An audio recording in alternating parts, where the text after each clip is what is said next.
All right, guys, welcome to episode 111, Local Flavor. Yeah. Yeah. You know, it's like the dead zone of gravel season right now. You're sitting here at the end of August. It's hot. Like nobody wants to be out on their bike. Yeah, last week it was like 100 million degrees, and then this week it's just raining. Yeah, what's going on out here? So, and then plus it's back to school. Yeah. And stuff, so. But no, we got a chance to go down to this little town in Kansas called Emporia. Yeah. Maybe people have heard of it. I think I might have been there a time or two before. Yeah. So like got to driving ride some gravel roads out there. Yeah. You know, somebody they were really good roads. Somebody should put some more races on out there because it'd be a really big hit. Yeah, I think so. Yeah, I think there's something. There's just there. a lot of gravel. Yeah, they got something good going there. Untapped resource. That's right. I think we were actually on a couple of roads we hadn't been on before. Yeah, at least one. At least one. We drove by one that we've been on many a times. Yeah, there was at one point my bike was like starting to shake under me. I was getting a little nervous. Like, we're not going left. Don't worry. Don't turn left. Don't turn left. But no, we did this local race. Bobby just put it on. It was kind of a last minute thing. It was called Hatch and Hops. Yeah. And if anybody knows, Hatch Green Chili is from my home state in New Mexico. And indeed. Basically, I bribe anybody who comes to visit me from New Mexico to bring me green chili. Yeah. Every time. Every time. My mom brings it on the plane. She brings a cooler in the back of the car if she's driving up. It's the only place you can get it is in Hatch, New Mexico. Yeah, it's the only place you can get it. It comes from there. So It was great. So anytime I get a chance to get authentic Hatch green chili, I'm oh my gosh. Somehow, so it's funny because so this event was, I believe it was put on by Radius Brewing Company there in Emporia. And then, which we've never been to. We've never been many a times that we've been down to Emporia, we've never been to this brewery. No. And we're going to be hitting it up. It's pretty awesome. I got to say, they have a nice facility there. It's really a cool vibe there. I mean, it was all cyclists there this time, but I mean, just a cool little building, kind of right off of Merchant, right? Yep. And it was really nice. I would love to go back and just spend some time, just hang out down there. So Radius put this event on along with, I think it's Johnston. Is it Johnston or Johnson Garden Centers out of Wichita? Yeah. Who sourced the green chili. Yep. And then, of course, Discover Gravel and Bobby and the team there at Discover Gravel put on the actual, the course logistics, if you will. Yep. And I would call it more or less a pop-up event. I was talking to a few folks. It sounds like they probably started talking about it back in like July timeframe. Yeah. But it came together pretty quick, and I don't think there was a lot of word of mouth on it. I mean, it kind of got out a little bit, but I think it went from like 30 people registered the Wednesday before to like 60 people by Friday night. Yeah. So I think that will probably like change. Like if it becomes like a yearly thing or something like that, yeah. I could see it growing. Yeah, we're going to get into the format of the event here in just a little bit, but I think there is absolutely room for this type of event on an annual basis for sure. Aside from the green chili. Yeah. So let's talk about the green chili first, because that's the most important part of this whole day. Yep. So give us a little rundown on the history of green chili. No, I'm just kidding. Right. But seriously, like if you're not familiar, like. So I'm going to talk about this from a pure Midwesterner point of view. Yeah. And not Midwestern like Kansas City and East, because if you're from like Wichita and West, you probably grew up on green chili because it's close enough to the Hatch Valley to get it. Yeah. Right. But Kansas City and East, like green chili is not a big part of our dish around here, our local dishes. So me and the family call it Midwest spicy. It's like too Midwest spicy for that. So it's like, like just ketchup and pepper is a little too much, so those tomatoes get a little hot. They get a little hot, like a little zip to them. I don't like it. So we went to, I think it was on our Colorado trip a few years back when we were out there, and there was Colorado chili, which is very close relative. Yeah.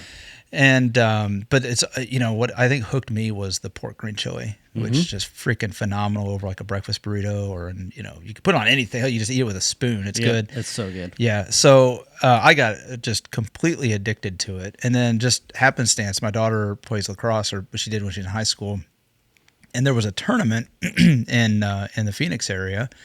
We decided to drive down there. And we drove through, on the way back, we drove through Hatch, New Mexico, and it was at the very tail end of chili season. So it was pretty much like done, but there were still a few folks that had some frozen and some dried. So we picked some up because I was totally addicted at this point. Yeah. And it's so freaking good. It's so good. Yeah. Just the climate that it grows in is just primo for that kind of chili. It's got a lot of flavor. Mm-hmm. You can get it as hot as you like it or as mild as you like it. And then another thing too, like if you're a big IPA fan, a lot of the hops that they use for IPAs comes from New Mexico because for whatever reason, growing up at when the grow season in New Mexico is conducive to producing some really good high quality hops. Yeah, some high I did not know hops. that. So that's another little New Mexico fun fact. Yeah, so there's actually now 2 things that New Mexico is known for. I know a lot of people had on their bingo card that New Mexico is known for producing the Travis Brooks, but it's really the Hatch chili and the hops. That's the most popular thing. And then meth. Oh, right. There's that too. There's that too. Damn it. Didn't they make a TV show about that once? So I've been to that house.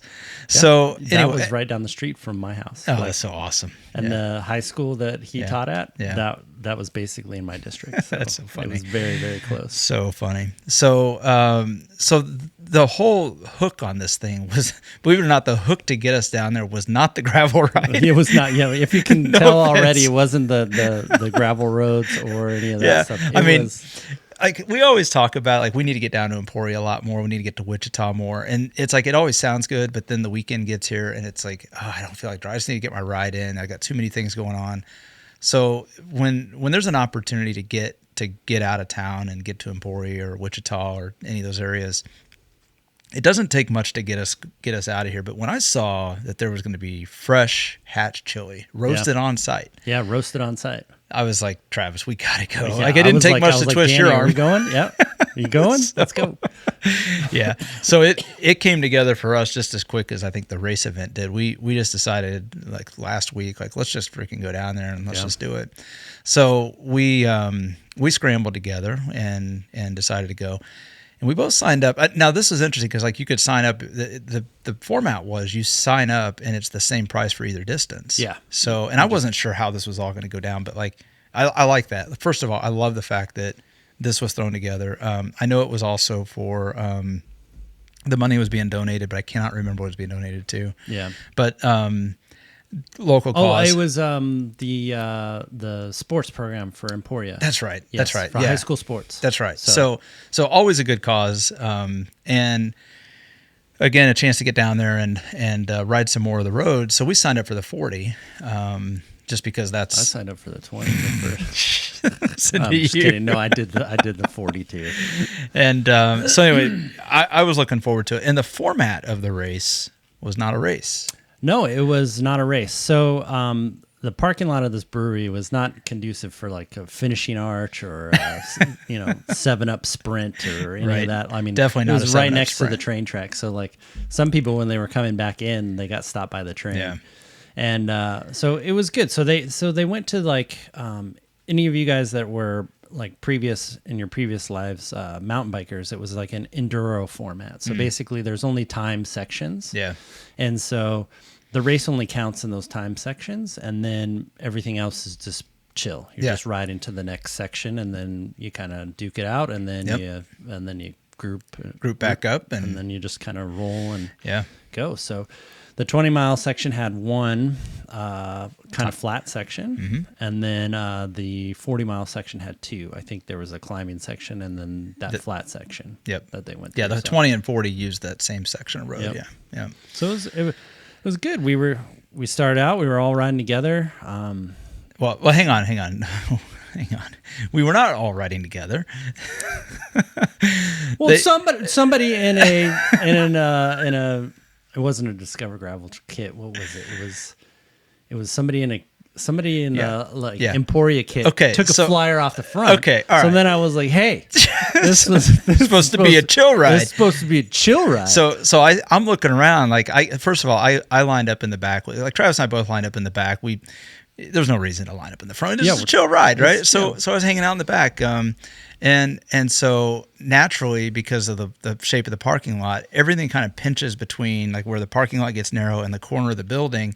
And so everybody's trying to like jam through there. Yeah, but then nobody wanted to go. Right? So we're like, oh, hey, let's not be too excited to get started. This is like, okay. Now? Do we go now? Do we go now or no? Now? How about now? Yeah. So it was kind of funny. Like I'm like, oh, are we going or are we just done? Yeah. So we're going down Merchant. Yep. Out of the parking lot, and I'm looking around like, where the hell's Travis at? I couldn't find you. And then I look, and you're like a half mile up the road already. I'm like, what the heck is going on? Hey, I'm not going to be at the back of this group ride. So now I feel like the idiot that's like in the group ride, like barreling by people and like weaving in and out of traffic trying to get caught up to you. But no, it was actually pretty cool. No, it grouped up to probably, I want to say there's probably like 8 or 10, maybe 12 of us. There was like 10 of us. There was probably, I didn't count, but I'm guessing there were probably 50 people total. Yeah. And a good chunk, maybe half, were definitely there for a very casual ride. Yep. And that was awesome to see because there were a lot of faces. You kind of see a lot of the same faces at these events, and there were a lot of new people there. So that's good. Yeah. And that's another thing. Like some people brought like their mountain bikes and they just, some kids were out there riding and it was great. So just kind of kept it casual and we were riding and then we're, get to the turn where the 40 goes left and the 20 goes straight. And the next thing I know, it's just me and Dany going straight. I know. It was like down the road. I was like, oh, we forgot to ask. Yeah. We forgot to ask everybody what distance they were riding. So yeah, they all turned left. We just kept going straight. And it was one of those like we were confident which direction we were going, and then people behind us, like you could tell. Like I looked back and 3 or 4 of them almost stopped. Kind or of like stopping up. and looking, like, are those guys? Yeah, what's wrong with those guys? Yeah, where are they going? So. Yeah, and then so they all turned left, and we're like, well, this was supposed to be a group ride. Yep. and we kind of sat up for a little bit, but we looked around. There was nobody around. Yeah. So.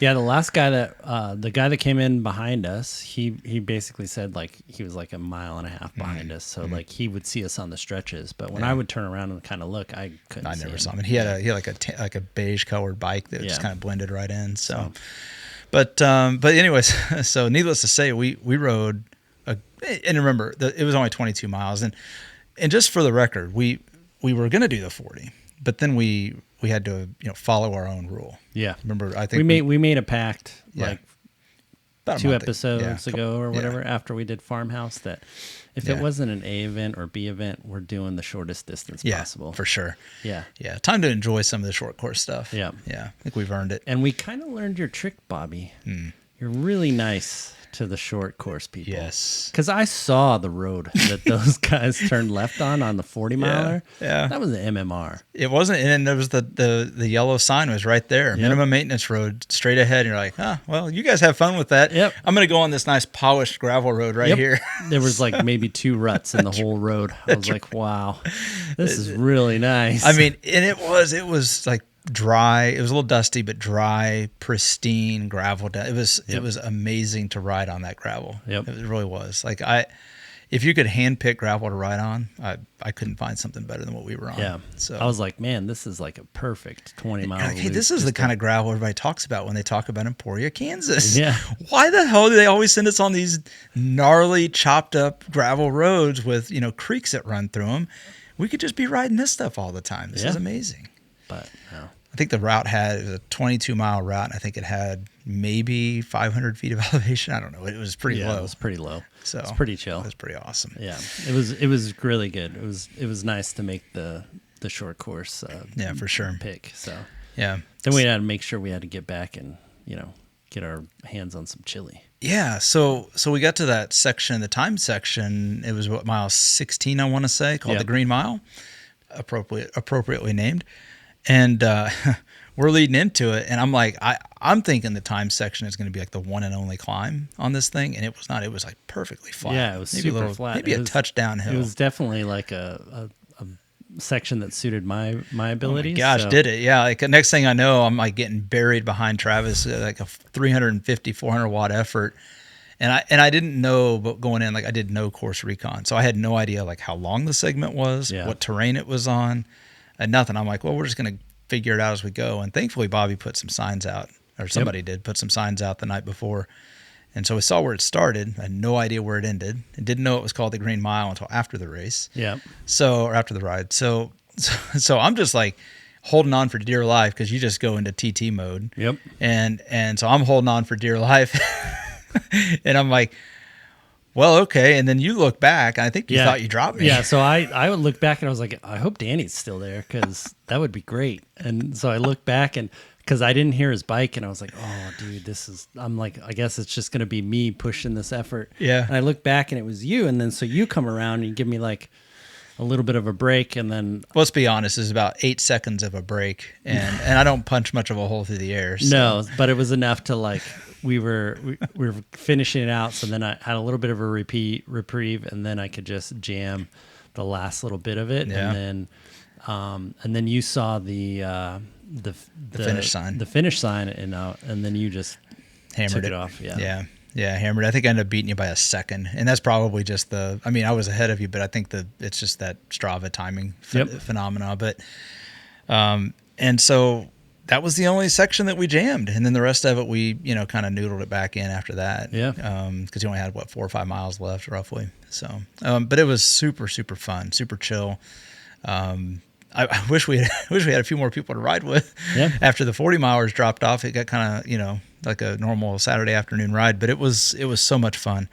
I want to say, like, I really do kind of like that format. It was kind of like a nice, refreshing change. Yes. Like I actually got to enjoy a gravel ride. Yeah. So instead of just being like, oh, we got to bury ourselves to, stay with this group, or there's all these group tactics and stuff, everybody just kind of like was super calm. It kind of sorted out to like people's, whatever their cycling ability is right now, like whatever their fitness level is. So it kind of sorted itself out. And it wasn't like, oh, the fast kids are going to just zip to the front and bury it. Like, it wasn't like that at all. It was just, hey, if you ride this pace, hang in this group, and if you ride another pace, there's another group right behind you. Yep. And nobody was putting pressure on. Like even on hills and stuff, like it was just nice, everybody relaxed. was just kind of riding just like a really good casual group ride where we're just kind of riding the hills, about the same like intensity that we would ride the flat sections. So that's right. It just wasn't like people were,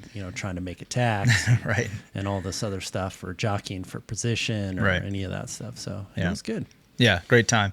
So we get to the finish line, and naturally, because we did the short course, none of the 40s had finished yet. And since we rode with the 40s out, like there was nobody in front of us. So we were the first ones back, not on purpose, by the way. Yeah. Like it just worked out that way. We're like, what the? Where's everybody at? You know? Usually we're the last ones to come in. So it's kind of weird being there and like nobody else. I was like, wow, there's nobody here. Did we miss all the festivities? Right. Yeah. So, but anyway, it wasn't very long after that, and a few people started showing up, and all of a sudden, it just kind of turned into a nice little social event. We went inside and got our free breakfast burrito, which was phenomenal. We ordered up our full bushel of medium chili, and I was going to go for some extra hot, but I think Danny's he's afraid of the spice. Nah, the hot's good, but the extra hot might be a little too toasty, a little too spicy. But it was great. It was a really, really cool vibe. I had to get one of their beers. Like and I realized after the fact it was like 9:30 in the morning having a beer. I'm like, I don't think I've had a beer this early since college. Yeah, it was pretty early. So, but it was good. It was like I said, just a outstanding event. I really do hope that they decide to do something like this next year. I assume it was Radius that kind of like, more or less put the whole thing on with support from the others, but I really hope they decide to do this again next year. I think it's something that could really take a lot of traction. And to your point, I mean, the format is perfect for this time of year. The racing's fun, but imagine this type of format on even a 50-mile route or 60-mile route. Like, it would be great. Yeah. It'd be awesome. Yeah, so. Like 2 or 3 sections. Yeah. And then you're just kind of rolling with everybody. And everybody's like, again, it's none of the tactics of like everybody's willing to share work on the front, and just kind of pull and roll through. Where, like sometimes you have people who like don't want to go to the front because they don't want to like waste their legs or anything like that. So that you get those tactics playing out. But this, everybody took their turn and we all just kind of rotated through and had a good time. So I think it's a nice relief from the racing. And then again, it gives you back that it makes the racing aspect can still be there with with the times segments, but it also gives that like old school gravel feel, like of just, hey, we're just out here riding today. Yeah, it's just not like a big deal. If we do this next year, we gotta find something else, because I felt like there were a lot more T-shirts on this ride. Like there were a few more people in T-shirts. I'm like, this has definitely got a T-shirt ride kind of vibe. Yeah. So got to find something else to wear besides the regular kit. Yeah, so, exactly.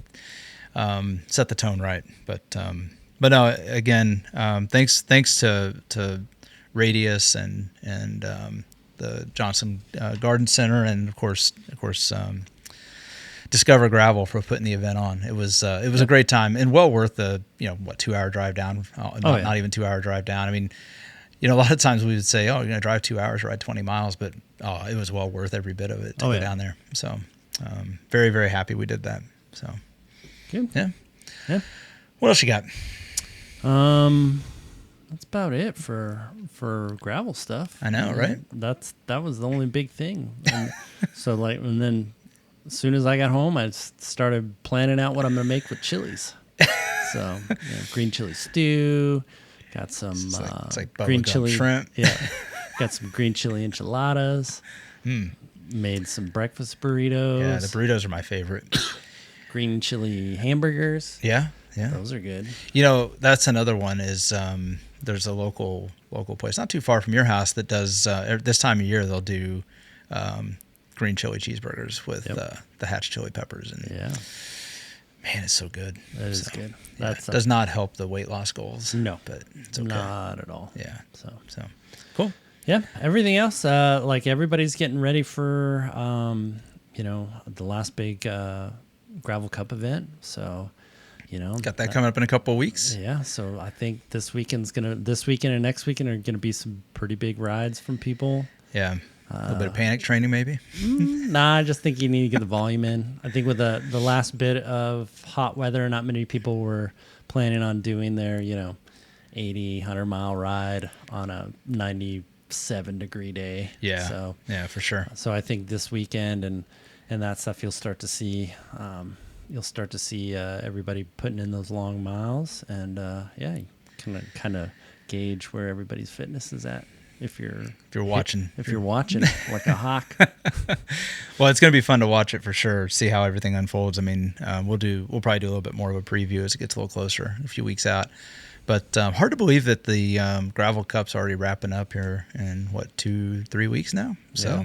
It's going to be October soon. Yeah. It's going to be the season's winter. going to wind down. Yeah. So. It's going to be over. It's sad in a way, but that's okay. We got Pony Express, and then also we got Opal Wapu. Yeah. So. Opal Wapu is a great, like if you're looking for that kind of local, just kind of gravel ride adventure feel, like Opal Wapu's that. Because again, the hills will separate people out. And, you'll catch up to people, you'll drop people, and you're just kind of riding with different groups throughout the day. But it doesn't feel like a race. It's always like hey, we're just out here to survive it. Yeah, exactly. And then not to skip over it, but there's in between that is another favorite of ours, the Bad Astra. Yep. So yeah, got an athlete doing that. Nice. So that'll be fun. Might show up for that ride. Yeah, it's the half Astra. The half Astra, I know. I it's like every time I'm like, I think it'd be a good idea to do the full. But I tell you, that time of year, doing a 50 or 60 mile race is about perfect. It's hard to get my head around doing another. The 120 for Pony is about as late as I want to do a 100-mile race. Yep. Now ride, sure, I'll do a ride, but a race, I'm good. Good on the 50s. So cool. All right, ready for some rapid fire? Yeah, we got a couple of questions here. All right. So, so Claude doesn't know a lot about Hatch and Hops because it was Just such a thrown together, new. brand new. But I can infer. It knows us. It knows us. It knows you. Yeah, it knows me. It says, let's be real. Hatch and Hops was a Saturday afternoon group ride until you showed up with a power meter and ruined it for everyone. When did you personally decide casual rides don't exist anymore? When that one guy took the flyer off the front. At mile 0.35. Yep. Yeah, that was pretty funny. Because it was so funny because like the way that it sort of stretched out there in the beginning, I'm just like, oh my gosh, like I feel like an idiot freaking just flying by people. It's a group ride, dude. Where are you going? I can only hear what people were saying. I felt self-conscious there. I was just going to chase that guy back down and be like, hey, what are you doing? All right, here you go. Did you train this week or did you just retweet a quote about discipline and call it a day? Nah. Oh, I did train. Yeah, last week I got in some good yards at the pool. Oh, yeah. And then did a little bit of weight training. And I didn't do 3 cycle workouts. I did like 2, I think, or 1. Yeah. I think I did 1. But I was doing a lot of other stuff around the house. You know, this is where, it's such an odd time of the year for both of us. This is where the work in the pool, I think, is a very good substitute on the aerobic side, for sure. Yeah, it just keeps that engine firing, Yeah. even though, like, again, my legs don't feel great on the bike, especially during that hop. I probably would have, I would have done the 40 mile, but Sure. like, would I have complained at part of it? Probably. Yeah. Yeah. But yeah, for sure. The 20 miler, I was like, this is fun. It was fun. I was smiling. Yeah. And it was great. And then I turned it on, and then we basically puked up our eyeballs, and then we just noodled it back into town. I did leave the part out about when we were talking a few minutes ago. I left the part out how on the ride. So normally when we drive to a race like that in the morning, like I'll eat a lot of food in the morning, especially like we've been eating like PB&Js a lot before the race. Well, this time, for whatever reason, I read the email and thought that the burritos were served before the race, because that's something that like the old Cool Hand Luke up here in the Northland, over in like Leavenworth, they used to do that. Like you would sign up and you would say, I wanted whatever type of burrito, and that's what you would get, and you got it and you ate it before the race. Like that's just what we did.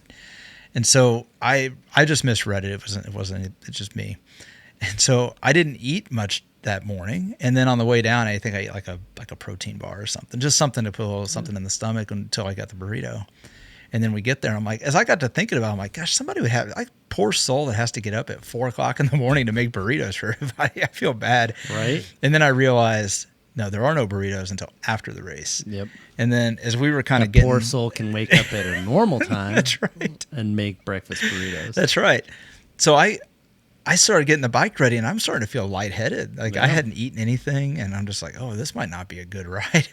So I jammed down a couple more like those Kirkland protein bars. They're like have peanuts and whatever else in them. Dude, like the first 15 miles of that ride, all I felt was like protein bar sitting right here in the lump of my throat, choking on it. Like it wouldn't go anywhere. And then when we did the effort on the Green Mile, I was just hoping it didn't come back up, because it was not good. But it all ended up working. Oh, and I took a gel too. That's the other thing. I ate 2 bars and I slammed a gel, and I was like, oh, that was probably a mistake. I was getting a little like, I don't know what's going on. I was feeling a little. Are we racing? Are we lifting? What are we doing? Yeah, what's going on here? I was getting a little hypoglycemic. I could feel it, and I was like, ooh, this is not good. So anyway, yeah, but it was fun. It was, like you said, it was like a chance to actually enjoy and have fun. I think the 40 would have been the same. I would have been like, yeah, it's okay. I mean, it was fun. Yeah. It was all right. But an extra hour out there that I probably would have been like, why did I spend the extra hour out there? It wasn't necessary. Yeah, I would have been not happy with Bobby, I'm sure. I think if I went down there with a different mindset, I would have been fine on the 40. But I went down there already like one toe in on the 20 miler. Yeah. So let's see here. So if dropping your friend on a group ride named after a beer is what it takes to feel something, do you do it every single time? Yeah. Yeah, absolutely. Always. Always. Any chance you get to drop your friends, do it. It's the best feeling. Yeah. It's good for them too. Makes them work harder. That's exactly right. Let's see here. People say I'm just here for the vibes at Hatch and Hops are the same people Googling their competitor Strava at 11 p.m. So on the ride home, I don't do Strava. I haven't done Strava in so long. You haven't done Strava since they had the little spat, with Garmin. Which they picked a fight and they had no business picking. Yeah, many years ago. Yeah. Yeah, I think it was like 2 years ago. Yeah, I can't remember. A year and a half. Yeah, something like that. And I was just like, you know what? F you guys. I'm done. And so I just stopped. I just basically stopped using. I still have my account link. Yeah, so but you don't interact on it anymore. I don't interact on it anymore. So, yeah. But Dany, he's the premium member, and he was looking the whole way home to make sure that his spot was held on his segment. It's still a competition.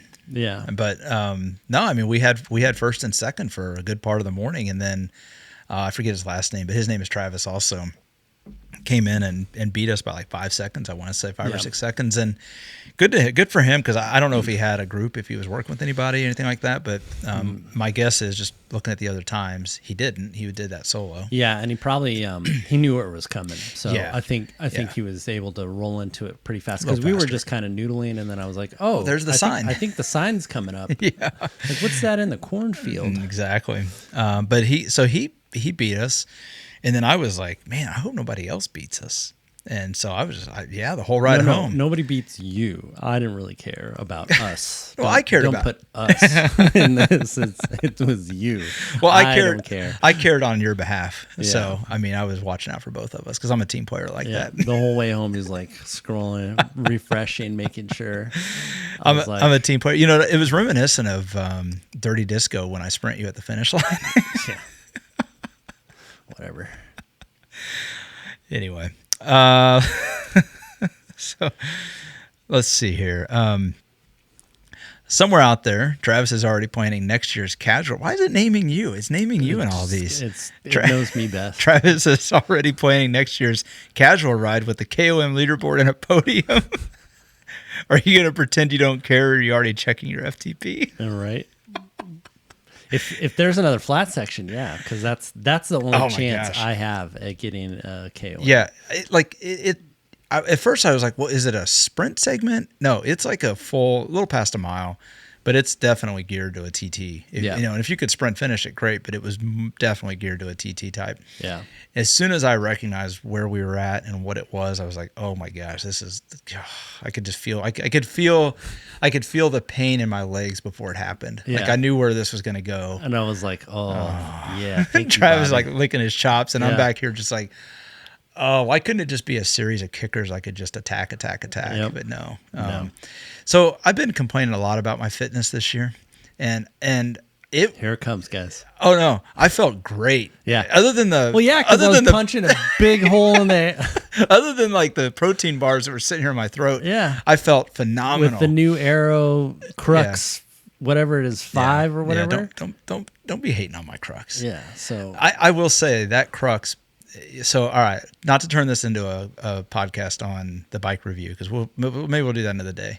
But there are some very important differences between the Diverge I was riding before and the Crux that I'm riding now. Yeah.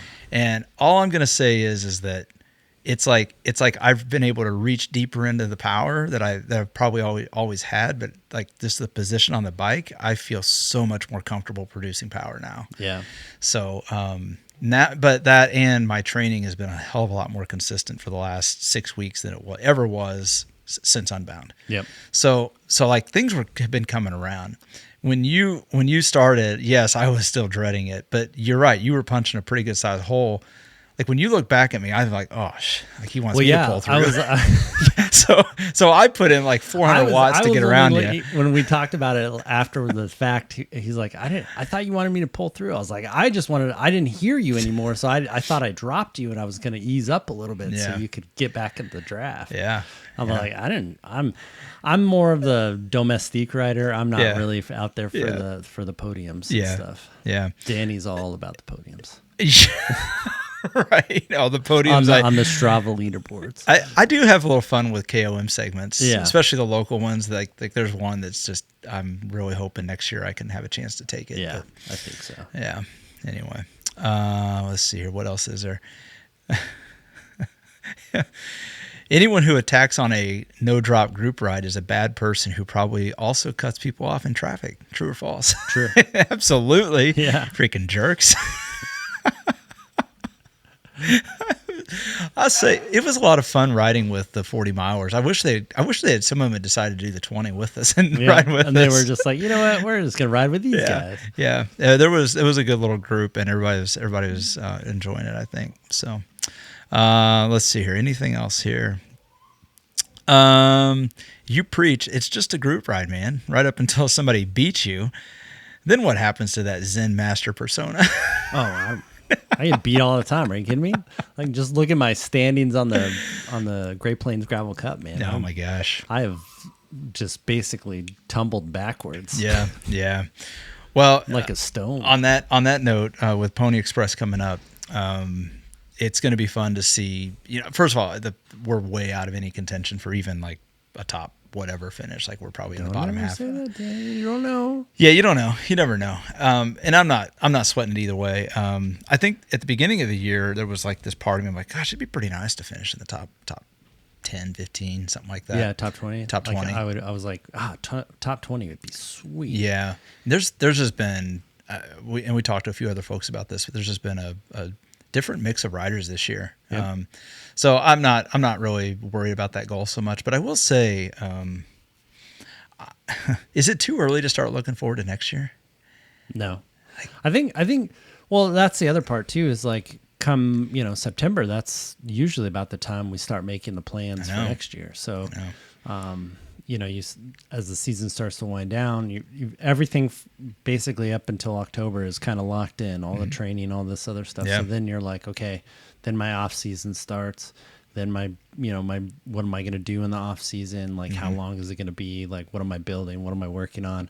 And then you're starting to look at what you're starting to do in the next season. So, I mean, that's already started. I mean, I think we have like kind of like a halfway working plan of what we're going to be doing next year. Yeah. So.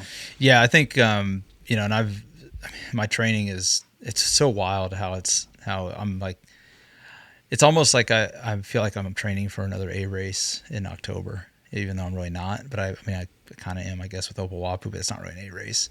But it suits you though. It does. But I'm just thinking like, wow, I mean, I feel like the consistency is starting to kind of come back together. And, I think this is probably a good lesson for, hey, when the season doesn't go the way you planned it, like don't just totally give up on the season. Like I committed somewhere about 8 weeks ago, I just committed to like, I'm going to figure out how to have salvage the back half of this year. So I don't know what that means, but I got to figure something out. And man, I am like really looking forward to the off season right now. And I say off season, like I'm looking forward to the process and the training to get ready for next year. Yeah. And I'm hoping that will carry me. I'm hoping that that's not short lived. I really hope that carries me through the cold months and to see a lot of progress on a couple of different fronts, not just the bike front, but the weight side of things, like we talked about last year. Like it'd be nice to show up as like a different rider next year. Yeah. Just putting in the work and then seeing the results. Well, and like this year started out, I had much more diesel engine going, which I think recovering that a little bit and also tacking on top of that some of the snap that I've had in previous years. If I could combine those two things. Yeah. I think your snap is coming around. Yeah. Like especially, like on sections that I figured I would drop you, you've hung on, and I don't know if it's testament to the new bike or the consistency, but in other sports, like in golf, they say, if you find yourself struggling on the greens, just buy yourself a new putter. Yeah. And it's the same kind of thing. Like, there's nothing gets you excited more than new bike day. That's true. So, I mean, new bike day is fun, but anyway, yeah, it's good stuff. Yeah. So. Yep. So I think in the coming weeks, you know, especially if you guys are, you know, down for the recap of kind of our season, you know, we'll break it down, see where we fell apart. You can, you know, poke some fun at us and poke some fun at us and kind of see. But again, you know, we're human just like everybody else, and again, we do this for fun. Yeah, we're not getting paid by, you know, by Lifetime or any of those guys. The other thing, if they wanted to, we might entertain it. The other thing is I think it's really important to just have a place where people can talk about, like, hey, we've all made errors in our seasons. Yeah. And so we'll talk a little bit more about some of that and some of the adjustments that we're looking for next year, and hopefully it'll help somebody out, because we had that episode a few weeks back about getting started in this. Yep. And what we'd like to do is, you know, try to get a few more episodes geared around that, so that there's at least a little bit of content for somebody who's maybe just getting started. And, you know, get them, if you got somebody that you're close to that is giving this stuff a thought, like, turn them to these episodes where we're going to be talking about, like, how you kind of get started, how you make some of these basic adjustments, because how you can, like, look at your training plan and be like, what did I do wrong? That's the hardest part, just getting, like, just knowing where to... Just be objective about, like, what worked, what didn't work. Right. You know? That's right. And, you know, so hopefully we'll have some content that you can share to some folks that are just getting started, and we can help them out. Yep. So.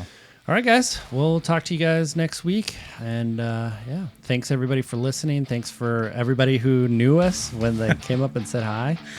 Gabe, it was just you. It's just It's always good to see Gabe. No, I love seeing Gabe. I did pepper Gabe with since he lives down there, like, some recon. So that's how I knew it was a flat section. So. And Kelly was there. So. Yeah, Kelly was there too. It was great seeing Kelly. Yeah. He was. You know, it was good seeing everybody, and everybody came and said hi and stuff. So, do love talking to everybody, and love all the engagement and stuff at the races. And looking forward to seeing you guys all at the next one. And we'll talk to you next week.